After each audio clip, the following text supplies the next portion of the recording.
Hey y'all, it's Stephen Van Kampen-Lewis, and I'm here today with Dimitri, who's in Bordeaux, France. Of course, I'm in Texas, so there's a 7 hour difference between us. But Dimitri is like my Phalaenopsis guy. Like when I have a foul question, I go to him. And Dimitri, myself, and William Green did a call. I don't know, like a year or so ago. Yeah, it Uh, was a while. yeah, and we just talked about fouls, but for everybody's knowledge and for credit when I had my problems with the Phalaenopsis in the cabinet, which I'm pointing to right here, I thought it was bright light, and I probably should have looped in Dimitri earlier, and maybe it would have cut off the problems earlier. But he immediately says, "No, it's not bright light. I grow mine under bright lights as well. Can you take a tissue and wipe the bottom of the the leaves?" And the moment he said that, I'm like, "Oh God, he's looking for mites. What if it's mites?" And sure enough, the tissue had these orange streaks and it was mites. So Dimitri instantly diagnosed my plants and they are much better for it. In fact, the video that should be posted as of 18 minutes ago was all about um, the Phalaenopsis spider mite recovery and how things are doing well. And I owe that entirely to Dimitri because there's a good chance I would have just thrown away my phals and just been done with them and said I couldn't grow them. But actually, I also want to give him credit for getting me into the species foul. So thank you for that. I mean, there's not much credit to be had here. It's just, yeah, we just share and experiment. And when someone has a problem, then we don't have to reinvent the wheel every time we need to figure it out. So I'm happy Absolutely. that your plants are on the path of recovery at least. Yeah, yeah, absolutely. And so Dimitri reached out to me and said, "Hey, you know what? I want to buy at least one Cattleya, maybe more, but I don't know where to start." So today's video is we're gonna talk a little bit about Dimitri's growing conditions, and then sort of peruse some websites and figure out how best to pick a Cattleya that matches his growing conditions and his desires for flowers, what they look like, what they smell like, all that good stuff that we think about when we're growing or picking Cattleyas. So, Dimitri, do you want to tell us about your growing conditions and your preference for what the Cattleyas should look like?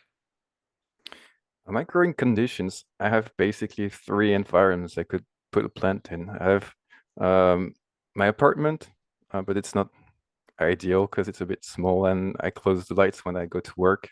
I close the curtains, sorry, so it doesn't cook inside.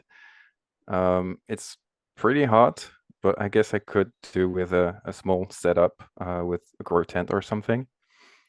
I have my parents' place, which they have a lot of space and a lot of environments I could put my plants in, which I think would be the best way.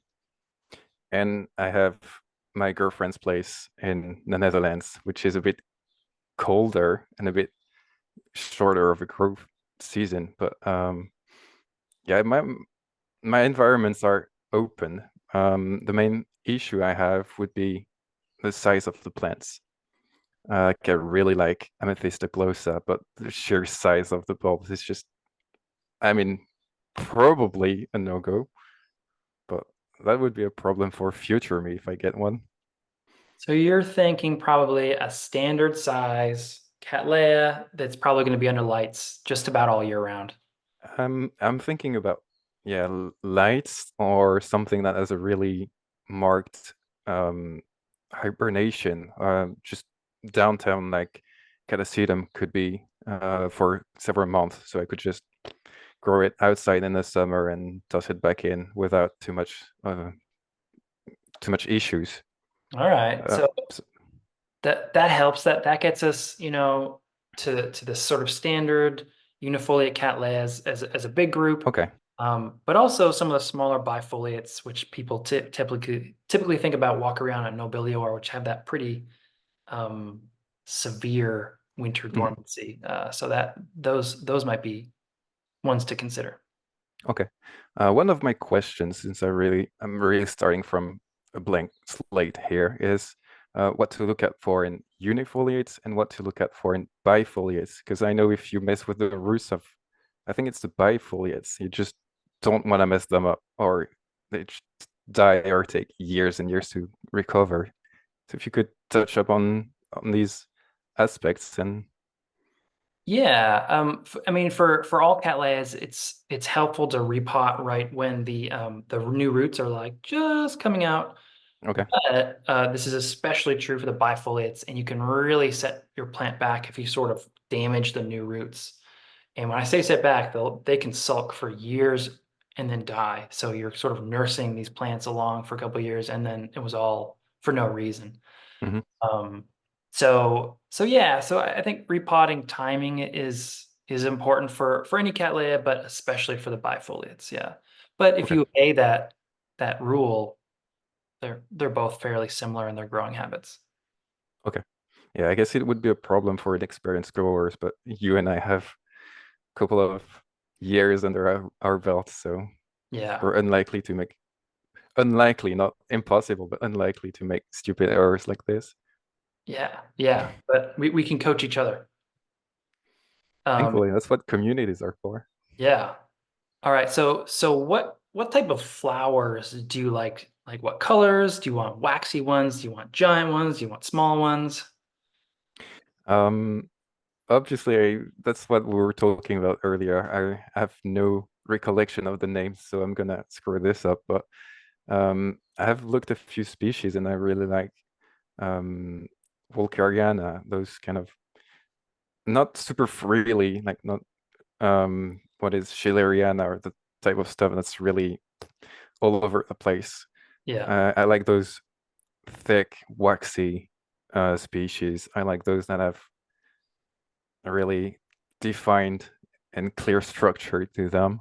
yeah. Like Cattleya is a good example. Amethyst glossa is a good example. Wow. Volcariana, So like stuff. you're kind of leaning towards the bifoliates then, and so all Uh-oh. right. And then species or hybrids, does it matter? No, I'm a species snob. Species snob. All right, I perfect. And wanna jump the gun and get the real hard stuff first. yeah. So all right. So our selection choices have been sort of narrowed down to a plant that's about this big, probably bifoliate, which is one of the smaller bifoliates, Okay. and maybe one that has a distinct dry season. So now what we're going to do is Dimitri is going to share his screen. He's already got some orchid companies or some orchid websites that he's going to buy from, and we'll just kind of peruse the list and start narrowing our list down to to whatever we're going to buy. And actually, this is one that we've talked about for a couple months now. Is a division of this beautifully grown Schilleriana, and I don't know, is this still top of your It list? Oh, it does look amazing, and it is still something I'm really interested in. And this grower is very famous for having great plants and awarded plants. So I'm expecting something really good from this.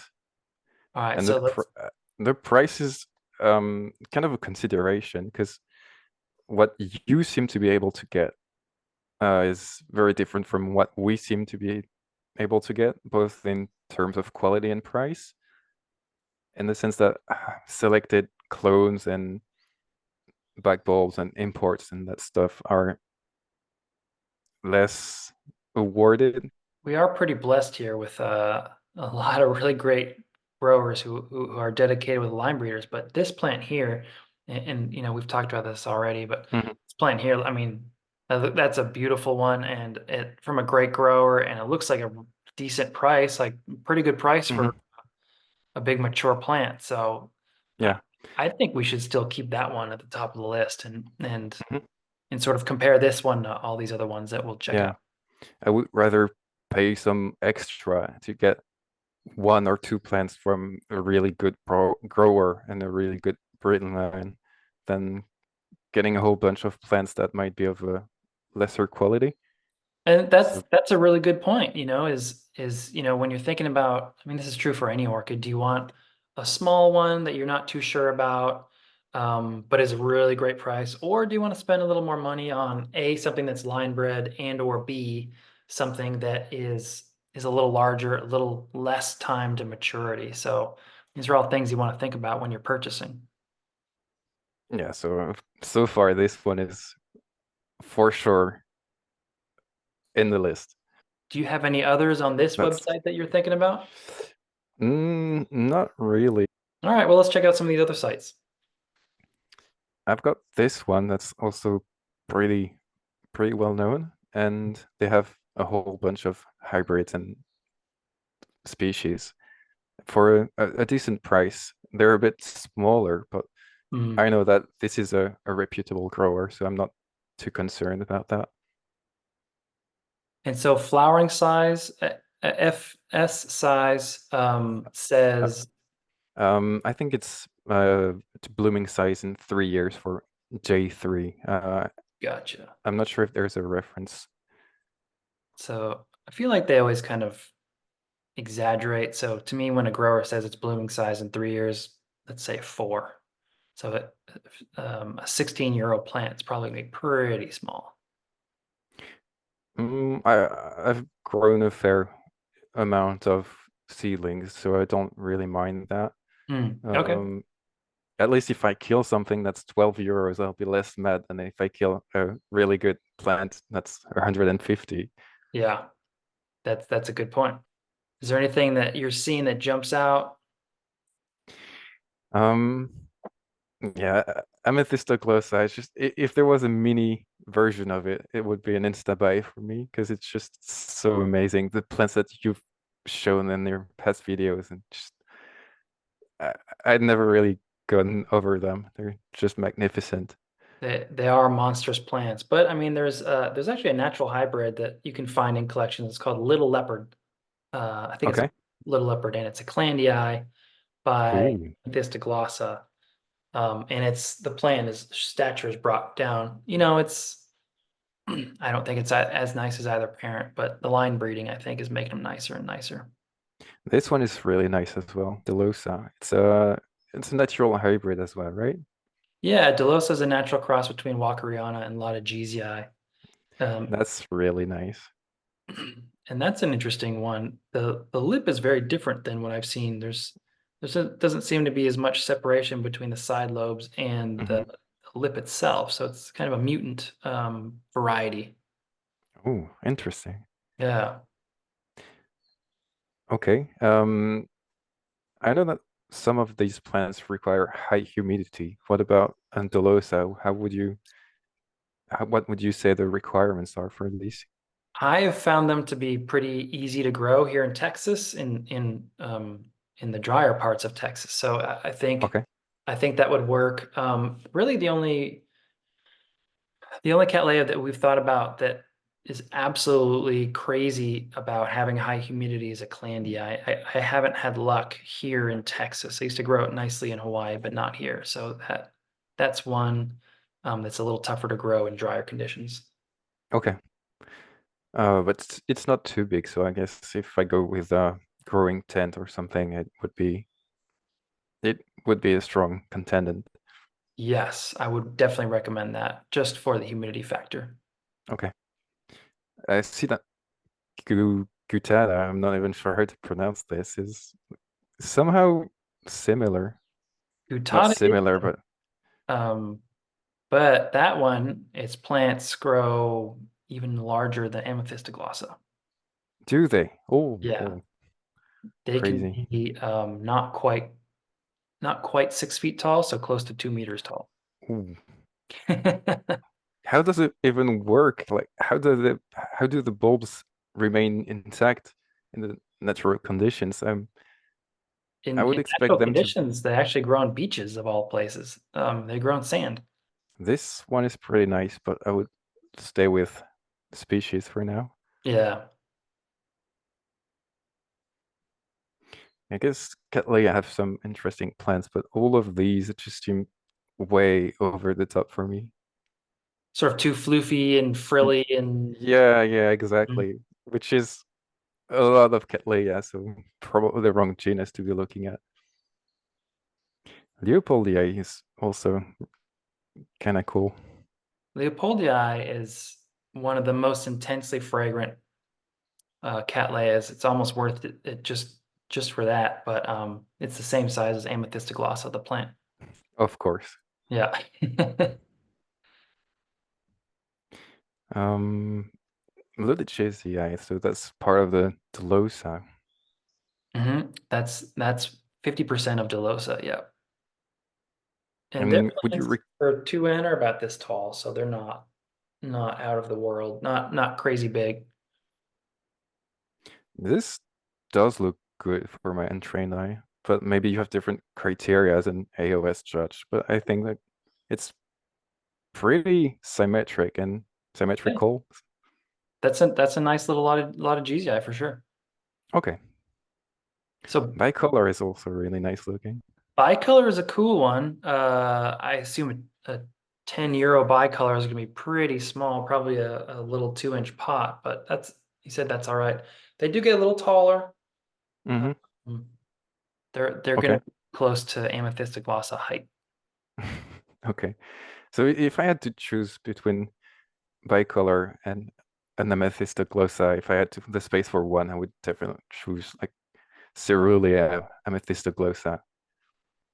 Cerulean amethystic glossa is pretty tough to come by even here in the States. So if you can find one of those over there, I would snap it up pretty quick. Depends on how much is left on my bank account at the time, but Yeah, exactly. Maybe play the lottery first. I'm I'm wondering sometimes if it's worth buying Cattleyas like this or straight up import them like call Fred and be like, hey, when are you gonna send plants to Europe for the next time? That is a great way to do it.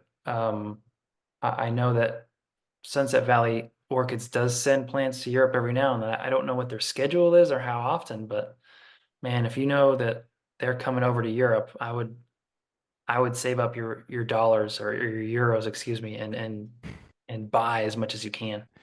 I was looking at another retailer, Cattleya, we've talked about this one.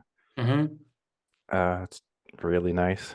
But I've ordered a whole bunch, and they sell nice plants for a really decent price. Yeah, I've heard of them, and it seems like a lot of folks really like ordering from them. That's in Germany, Mhm. right? Yeah, Schwerter. yeah, it is. Yeah. A lot of retailers are in Germany for Phalaenopsis, Cattleya. Hmm. I do not know why, but a lot of orchid stuff happens in Germany. And and this one, the Dichezia punctata, is also pretty unique. It is, and punctata refers, as you probably know, to the spots there. Yeah, in contrast with this Alba one, at Yeah, least it has something more that you don't necessarily see in these yeah. Ludwigsia and Wolkeriana. It has a little something. All right, so that's pretty pretty satisfactory to me. Like we have a good base. So So have if you narrowed it down to a couple that are sort of at the top of your list? I'm thinking this one for sure. Still, yep. Yeah, this it's nice looking, and you've been impressed by how well they've been grown. So I'm fairly certain that I will end up with something good. Um, And that's a great Probably price. Like I mean that's a decent price for the plants that I get here. there's two different sizes. One is 75 and one is 150. Mm, Um, I guess I can just shoot them an email. There's no indication of how big they are. It just says that they're blooming size. yeah. I mean, even if the But 75 euro one is sort of a three bulb division, that that would, I would say that's a good deal. okay, so this one then for sure. Hmm. Aklenje, if I can grab one for the tent, I still have some space left, so I can arrange it. And Ludwigsia, either Alba or Punctata seems interesting. Yeah. And a lot of GZI is easy to grow. It's fairly carefree. So I think you'd really enjoy both of those. So it's like three species that are different in size, in shape, in looks, most likely in fragrance as well. So I think it's a good start. Yeah. And as always, let me know if you have any questions. If something weird pops up with the culture and you're like, man, what is going on here? Well, And I'm sure I will. I just yeah, have so much to figure out. Is it Lodigesia of Walkeriana that does like those weird sheath that pop for you think it's a growth, but it's actually a flower and you're not sure what it's gonna end up like. yeah, that's Wakariana. A lot of GZI is much it's more normal, I guess, where it just comes out the top. Okay. Yeah. Maybe one last question Mhm. before we wrap it up. What with Catasetum, for instance, you can expect doubling or tripling of the bulb in a good season. So what should I expect, and how can I see that my Cattleya are healthy and happy and fed sufficiently? Yeah, I think if you get a division of that Schilleriana, that next growth will probably be a little small, but then the growth after that should be the same size as the other ones that you get. So that's how you know that that mature plant is doing well. For the seedlings, they'll probably get about this tall, and then each time after that, they'll jump significantly until they get up to their blooming size height, which will be about here for the lot of GZI, and then the top growths will be a little taller than that. So that's how you'll know that you're growing them well and to sort of their maximum ability. Okay. Do they have one growth or multiple per year? What about the roots, just once, or So is it each new depending? growth will put out new roots, and you can get multiple growths per year for sure. Okay, cool. Yeah. All right, that seems like everything I wanted from this chat. Just a nice, helpful list of things to buy and to look out for. And yeah, we've really narrowed it down from several hundred species and hybrids to three that look promising. So Yeah, and thank and you for that. yeah, glad to help. And man, I hope to kick off your Cattleya addiction the way that you did for foul species for me. Oh gosh, I already want more Catasetum. So I have to thank you for that and potentially Cattleya as well then. Yeah, yeah, we'll feed each other's addictions. All right, well, it was good to see you, Dimitri, and you'll definitely have to send me pictures of the box and the plants you get. I'm really curious to see what they look like. I will, and thank you a lot for all your advice and availability. And Yeah, yeah, I'm looking uh, forward to this next chapter and addiction, I guess. yeah, glad I could help and hopefully steer you in the right direction of some really cool plants. All Talk right, to you later. thank you. Bye. Bye.